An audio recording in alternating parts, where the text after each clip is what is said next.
Hi, everyone, and welcome to the second session of our open office hours and education. Last month, we focused on committee work and how to complete that section in your lead book.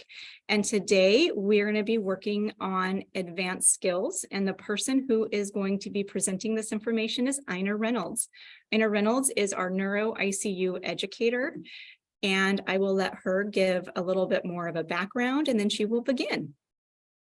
And I'm going to get her set up so you can go ahead and speak. Ina's right here. Hi, everybody. Thank you for joining us. So I'm going to speak to you today about our lead packet advanced skills and what we're looking for, what you need to kind of start to think about when you're preparing your lead packet.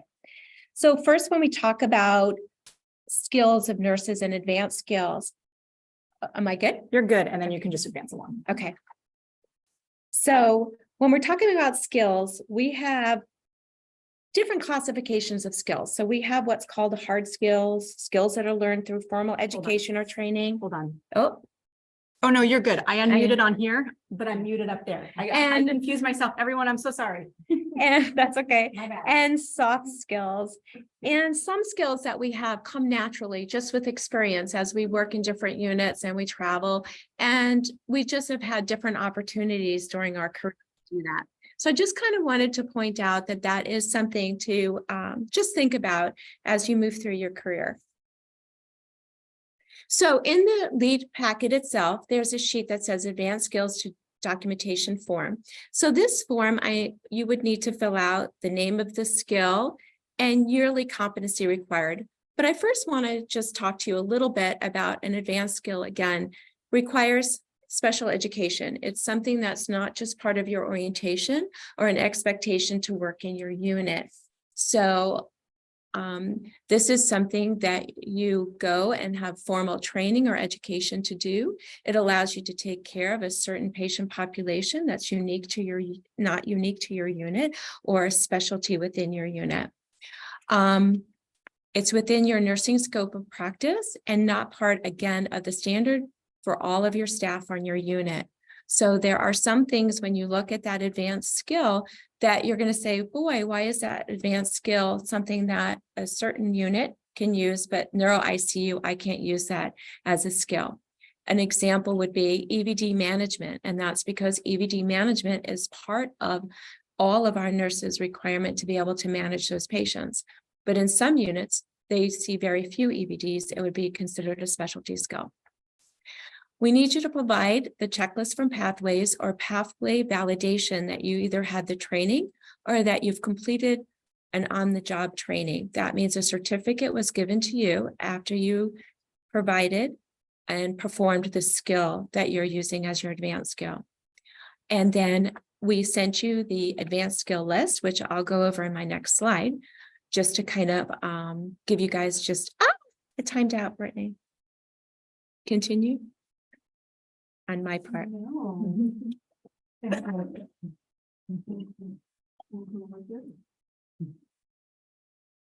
Hey, Anne. Anne, I'm sorry, we ran into some technical difficulties. Are you like, oh, we're still here.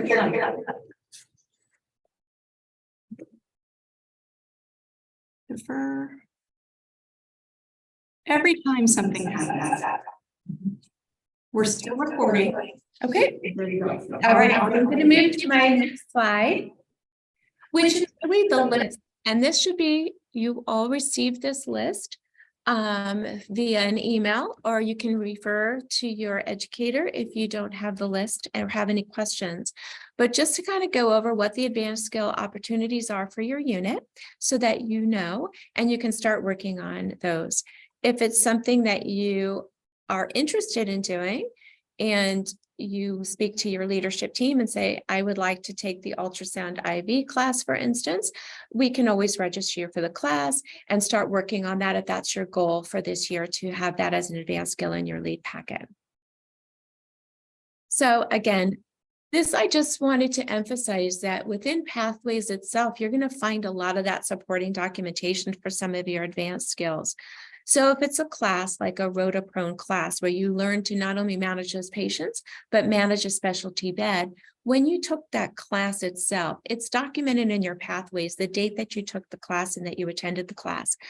So that will be something that you would need to support within your lead package. So every skill has to have supportive documentation, whether that's a class that you attended when you attended it, whether that's what we call an on-the-job skill checkoff, that you can provide them with a slip that you completed that specialty skill in front of an educator or someone that validated that skill for you.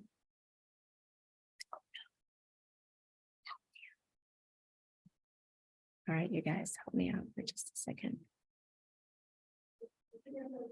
Can you help me with this? Yeah, thank you. I think you should be able to. Okay. So I just kind of brought up a screenshot. So when you open up your pathways, you can view your transcript. So instead of going into an individual module, I want you to go ahead and open the view of your transcript in Pathways. And when you do that, there's a little toggle that you can open up where it says active, push that little arrow, and it'll give you options from active to completed or to archived. When you're looking for something that you've done in the past, you're going to need to click on completed. And once you do that, it'll bring up a list of all the things that you have completed. And as you scroll down, you'll see something that will provide you with the documentation or the validation that you either took the class or that you did what we call an OJT. So I kind of brought this list up and I'm going to shoot to this one. So Lisa, who I asked permission, and she said, okay, she attended the Advanced Venous Access class and ultrasound new user. That is a specialty skill in our unit. So she would print this certificate just the way I showed you in Pathways, how to open it. And that would be what she would provide in her lead packet to say that this is an advanced skill. If it's something where you've completed, again, this is another rotaprone class that someone attended, it's an OJT, and you can see it'll give the training details and it'll also say the observed history. And again, when you push observed history, it opens up this little form right here. And this is a printable document. So all you would need to do is actually print that. And then that would be what you would put in your lead packet to prove that you received the special education and that you had the training and was validated that you understood how to use this particular bed. Okay. So this was just kind of just an overview of one, what you need is to make sure that you have the documentation to support your specialty skill, whether that's a class that you attended, whether that's a certificate that you demonstrated that skill based on an educator observing you, or if you've taken care of that patient population. So one of the specialty skills that we have is being able to take care of a donor patient. So if you've taken the class, but it was, let's say, 18 months ago prior to the lead packet, and we know that the lead packet is for 1 year, we still need to put in when your official education was to take care of that specialty population, but you can put down the dates that you took care of a donor patient on September 25th. We don't need the name because we want to protect our patients' HIPAA, but just so that that skill is supported each year by managing and taking care of that patient population. So you would want to include that in your documentation. One, that you took the class, and two, you could say that you took care of a patient in December, and you don't need all of the details of the patient itself, but that you continue to validate that skill by taking care of that patient population. So we have a couple of people in the room with me. So does anybody have a question? Trauma team, yellow. Trauma team, yellow. Yes. Does the preceptor class count as an advanced skill or special skill? Our preceptor class does not count as a specialty skill, but what does, when you look at the lead packet, there's a section that talks about precepting. So for each preceptor, you would put down and log who you worked with, what the dates were, and that would add up to the points.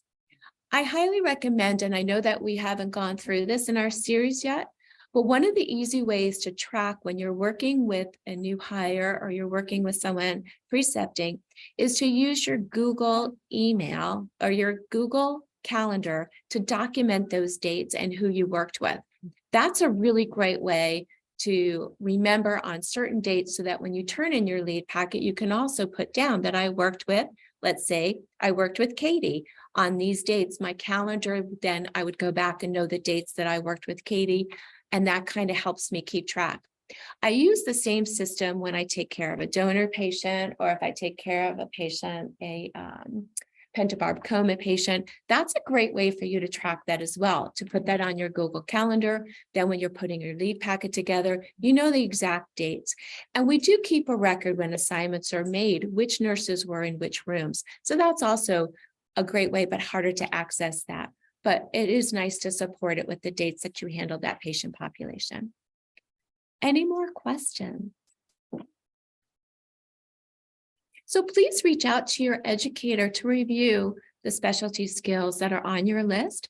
If it's something that you would like to work on or something that you still have questions, how to pull the data from Pathways, how to support that you do that specialty skill.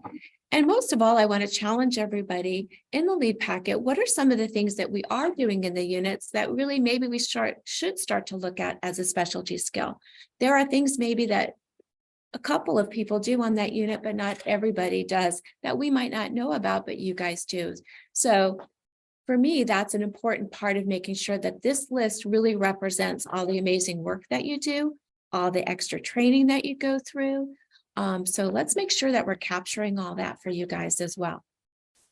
I want to know if people have taken the class, does it count even if they haven't seen that patient to be checked off on it? Have to be checked off. Okay, so you have to go through that, whatever, CRT 3 shifts. We'll go Yes, from one that shift, is and correct. Then they can serve both. If you've Okay. taken a specific class, the expectation of that class has to also be validated. Okay.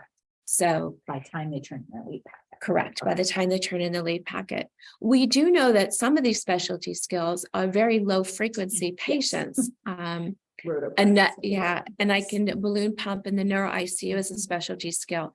So I know it can be difficult, but if that is something you wanted to include in your lead packet, again, reach out to the educator to see if there's some way we can get you into the environment, or we know that we can speak to the charge nurses to say that, you know, Katie needs to have her ultrasound IV check off completed, make sure that everyone knows when they're on shift that to pull Katie in so she can use the ultrasound machine and hopefully get her successful IV starts.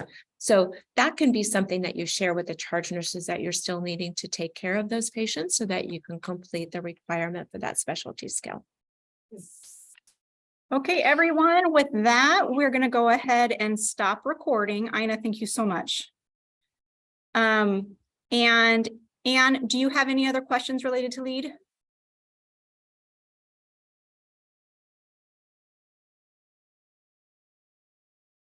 Hold on, we can't hear you. You might need to type it if you have a question. We can't hear you.